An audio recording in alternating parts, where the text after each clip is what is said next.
हमनियों के रउआ बिनती सुनी और हम चाहता नहीं कि हमार दुल्हा होखो तो सबसे निमन होखो। भारती दीदी आई कहत रे कि हमार जो दुल्हा होके वो सबसे अलग होके सबसे निमन होके, वो सबके तरिया ना होके। अच्छा तू ही आ जा, आओ आओ रिसियाई के नहीं किया कि सासु चाही माई जैसन, अरे देवरा छोट भाई जैसन हो जब बियाह हवाए बाबा राम जी के जैसन दिहा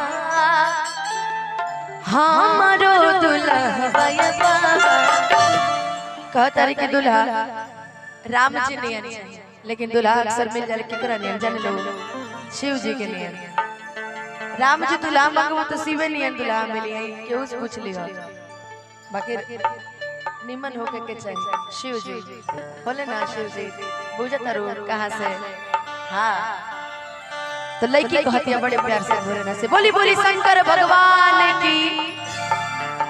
की सासु चाही मांगे जैसन देवरा छोट भागे जैसन, सासु चाही मांगे जैसन देवरा छोट भागे जैसन हो जब बियाह हवाए बाबा। आपको कैसा दूल्हा चाहिए बताइए?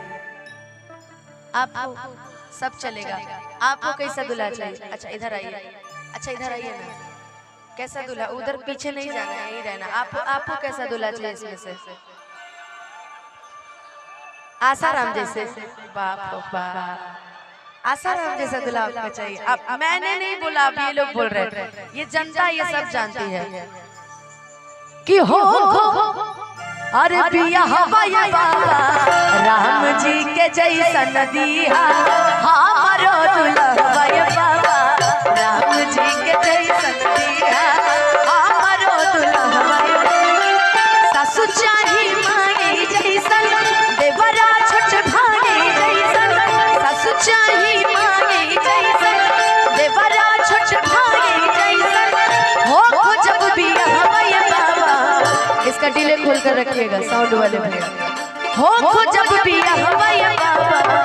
उन्होंने तो बोल दिया कि आपको आसाराम जैसा दूल्हा चाहिए, इधर से पूछ लेते इनको कैसा दूल्हा चाहिए। वो तो कोई इशारा कर रहे कि उनके जैसा, वो जो आपकी जो बट आपके जैसा दूल्हा इनको चाहिए। वाह, वो देखिए आपका ध्यान किधर है, आपका दूल्हा उधर है। हाँ भाई आपका ध्यान किधर, आपका दूल्हा उधर है। उन्होंने बोल दिया क्या बात है। जरा एक बार ताली बजा के साथ में गा दीजिए कि राम जी के जैसन दिहा हमारो दुल्हा हवाए बाबा।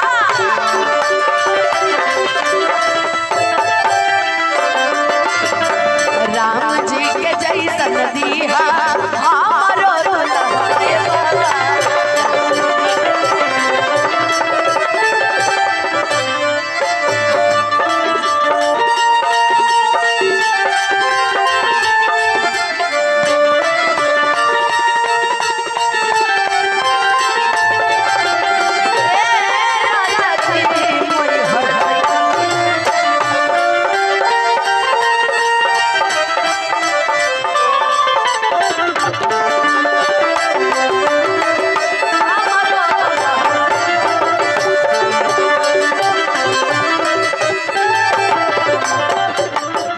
लड़की कहता रही कि भगवान जी जौन व्रत होखो जौन भी चीज होखो सब भूखता नहीं कि सावन सोमारी करी रोजो जल ढारी करी, अरे भंगिया दूर चढ़ी राउर सेवदारी करी। लेकिन पति देव तो ऐसा होना चाहिए जो कम से कम सुख दुख में साथ खड़ा हो। कैमरा वाले लोगों के जैसा नहीं होना चाहिए कि खाली बस बाहरी बाहर रह रहे हैं, अरे कम से कम घर में भी रहे। इनकी पत्नियां खुद नहीं खुश होंगी, उधर अनकेस एंटरटेनमेंट लोगों को देख लेना, कुछ नहीं है उनका। ठीक है कि सावन सोमारी करी रोजो जल ढारी करी,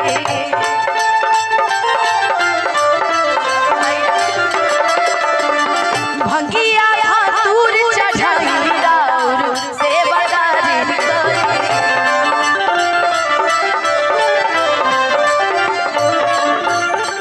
बरती हाय सन होखे वर्दी हाय सन होखे जिंदगी निभाए बाबा।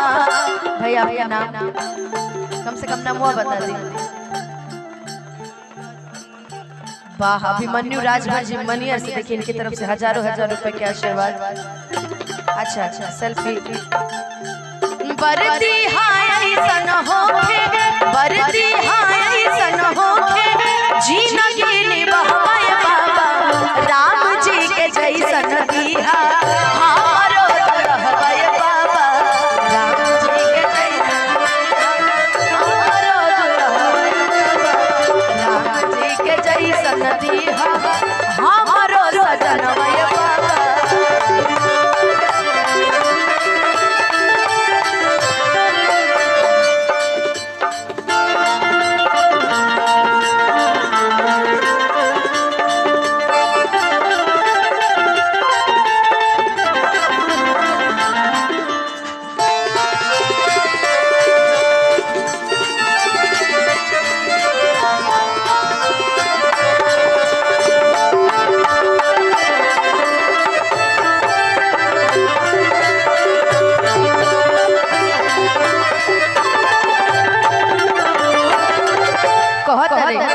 कि रउआ जैसे माने कि जैसे हमारा राजन भाई अपना मेहरारू के माने जैसे ही जितना भी लोग बड़े जैसे चाचा जी के तो बियाह होइए गइल है ना। जैसे बियाह भइल बा अभी ना। अच्छा केकर एमे से बियाह भइल बा बताई। केकर बियाह भइल बा आ केकर ना भइल बा। अच्छा तारे लोग तो ठीक बा। चाचा काहे हाथ उठावत रही बताओ। अच्छा ठीक बा। आज जे ना उठैले बा उ हाफ शादी भइल बा। हां कि जैसे मानिले बाबा अरे रौरा गौरा मैया के ओ सही दुलार प्यार हम होई सैया से। कहतरी कि जैसे रउआ गौरा जी के मानेले जैसे है जिनका बियाह शादी ना भइल रहल वो अपने गर्लफ्रेंड के बड़ी मानेला। सब अपने अपने गर्लफ्रेंड के माने ना हो ना है तो कोई झूठ बात नहीं। इनको अरे आप इनको मानते हैं। पसंद ही आपकी अलग है। वाह कि जैसे मानीले बाबा रउरा गौरा मैया के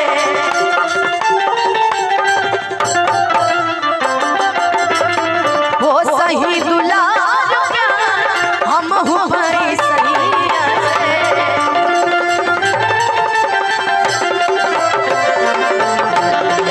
पंकज मिया न जाने पंकज